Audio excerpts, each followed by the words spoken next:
welcome back to another Destiny video where today we're going to be talking about another Voidwalker build. Yesterday we talked about the Voidwalkers and utilizing their scatter grenades. Today we're going to be focusing more on their melee ability, because the Voidwalkers are finally getting their well-deserved spot in the meta. So let's get right into it. First, you're going to obviously want to use a Voidwalker, since that's kind of the whole point of this build. But other than that, you're going to want to use Lifesteal, which will heal you every time you get a punch using the ramp. And besides that, you can really use any perk in the Voidwalker subclass, though I do use Embrace the Void, which will just heal you a lot more often. On a side note, it probably wasn't a good idea to wear Glowhu with all of my blue chromas. Anyway, you're going to want to use the Ram, which will trigger Lifesteal on every melee hit, which in this case is healing.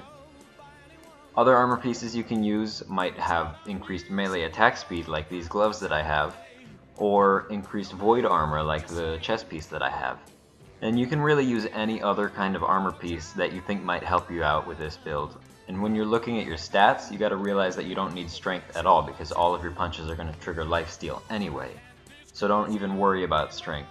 Go for max discipline or intellect or whatever you like. So I tried using this build in PvP. I tried clash, elimination, control. None of that was working. The enemies could see me coming from a mile away and there was nothing I could do about it. It was just death after death. Then I pinpointed the problem. They could see me on their radars before I got to them, and they could already counter my attack. So I decided I'm gonna go into a game of Inferno, where they can't see me on their radars and I can sneak up on them. And I realized that that helped out a lot. I was finally able to get some kills with the new build, which was pretty nice. But you don't really see Inferno too much in the game. It's not very important. Inferno trials, anyone?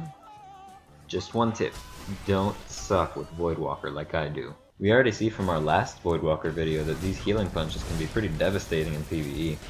So if you have any other ideas on making this build better, or any past experiences with it, let us know in the comments.